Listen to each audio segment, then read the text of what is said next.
Hello again and welcome to our January 2026 edition of Quick Kit. Links to everything we mentioned will be down in the description below. But before we get into the video, I just want to thank our sponsor, us. Did you know that you can buy most of the kit you see in this video and loads of other Cine, video and photo equipment on our website?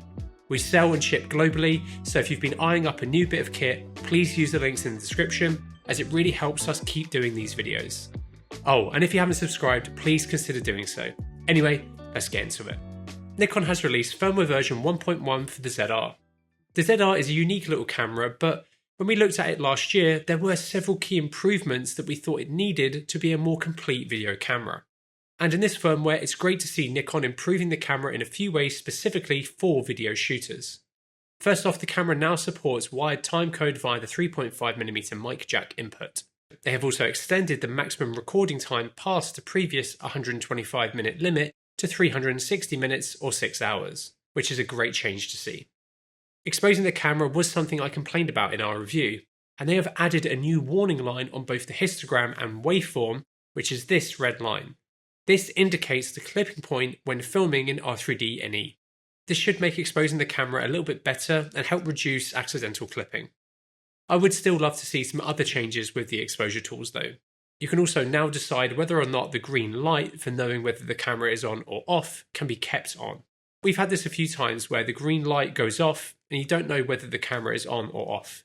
So this is also a good change to see. It is great to see Nikon adding new things to the ZR, but there are several key things I think they still need to focus on.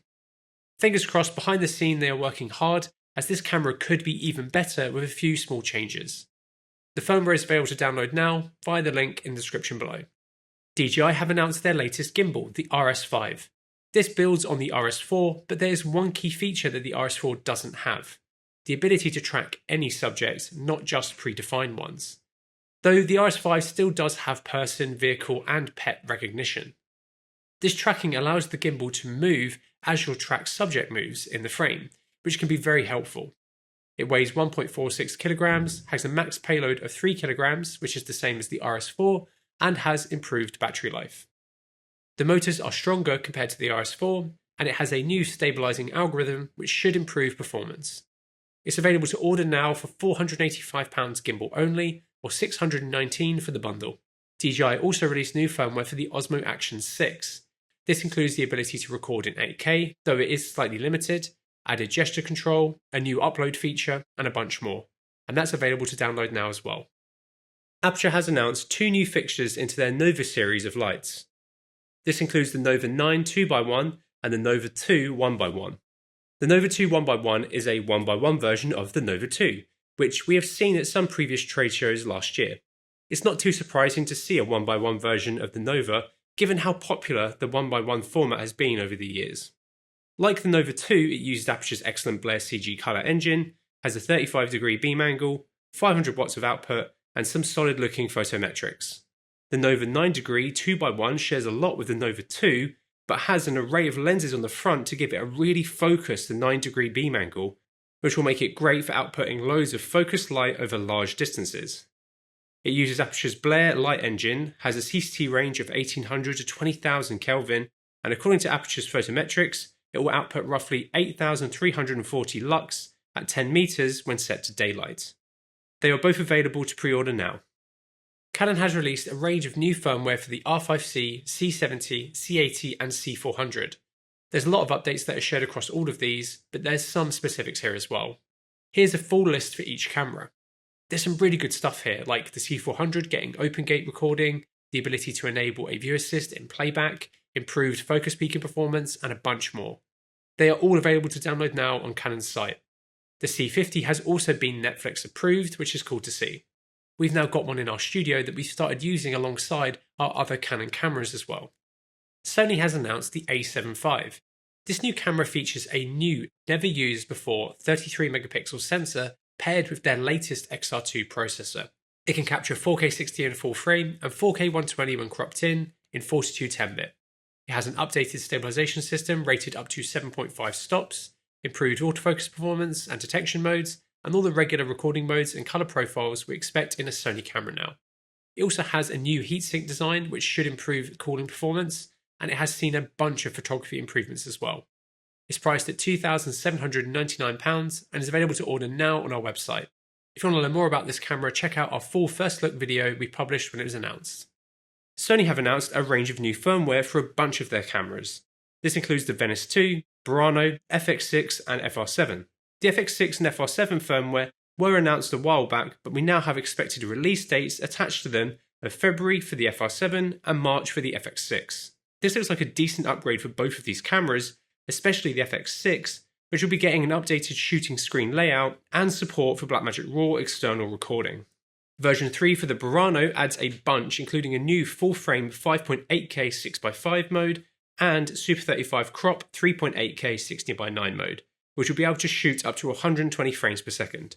The Venice 2 firmware is more minor, but it's good to see that this camera is still getting updates.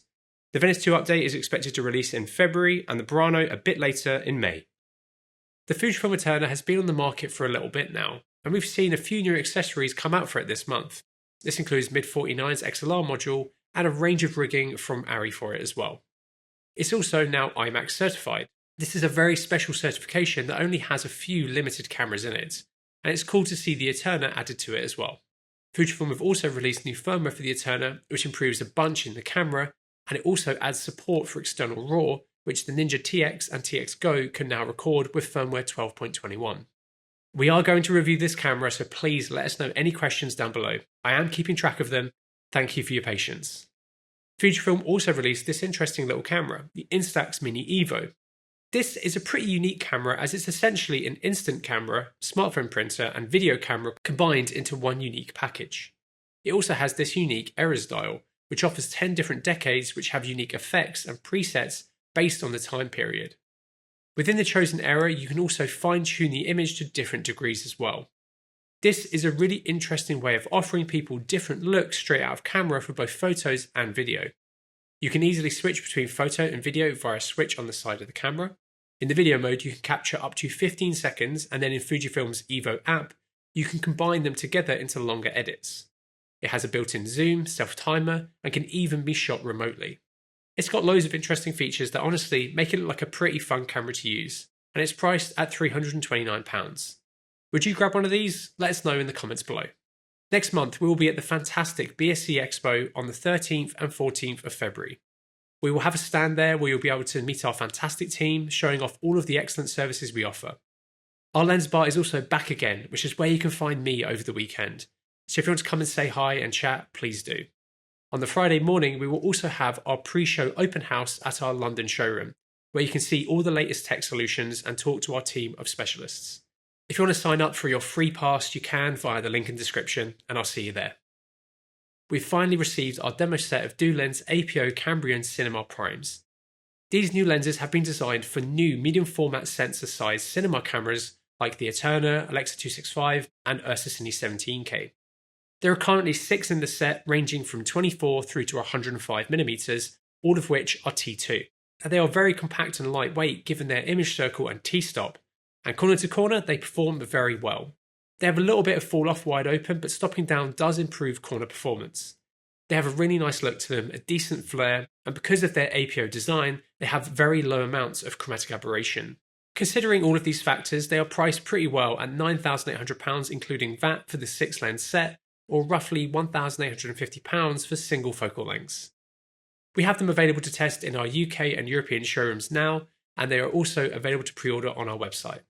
Movmax have announced the pocket controller for the DJI Pocket 3. This mounts by a MagSafe or a magnetic ring, which you can attach to a phone and then connects to your phone via Bluetooth, and then you can open the DJI Mimo app and control a Pocket 3 remotely using this more tactile control on the controller, which is far better to use than the touchscreen controls of just using a phone. This would be helpful in situations where you want remote control of your Pocket 3, such as when it's mounted on a car or in a hard-to-reach place. The Pocket 3 has become a very popular camera across the video industry, and I think this controller looks like a nice, inexpensive way to get much better control of the Pocket 3 in these types of situations. If you want to keep up with the latest and greatest kit, please subscribe to the channel if you haven't already. And if you want to buy anything you see in this video, or any other kit for that matter, head over to cvp.com where our experienced team is waiting to help you. SmallRig has quietly announced this, the catchy named long-range wireless repeater for cameras in wildlife shooting. This looks like a pretty interesting solution for remote shooting. It's essentially a Wi-Fi repeater that's more designed for camera usage. It connects to your camera via Wi-Fi, and then you connect your phone or tablet to the repeater, therefore extending the range you can connect to your camera. SmallRig claims it has a range of up to 500 meters or 1,640 feet when using Wi-Fi 6. It is compatible with a wide range of cameras and can even support multi-camera sync. It's priced at around £135, which is pretty reasonable. I'm intrigued to check this out. Let us know how you would use it in the comments.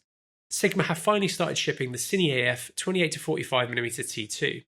It takes the optics from Sigma's excellent 28-45mm f1.8 photography lens and combines it with cinema-style mechanics and modern autofocus convenience, which you can switch between on the lens.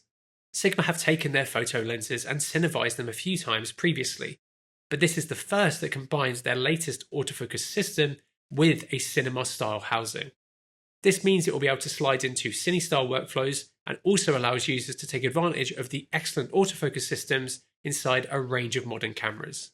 It has excellent manual focus control with clear marks and hard stops, reliable autofocus performance, and is incredibly well put together.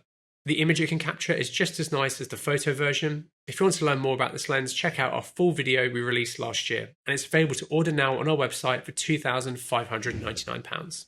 Right, let's get into our quick-fire honourable mentions. Links to details about these are in the description. Axoon released new firmware for the CineView M7 monitor.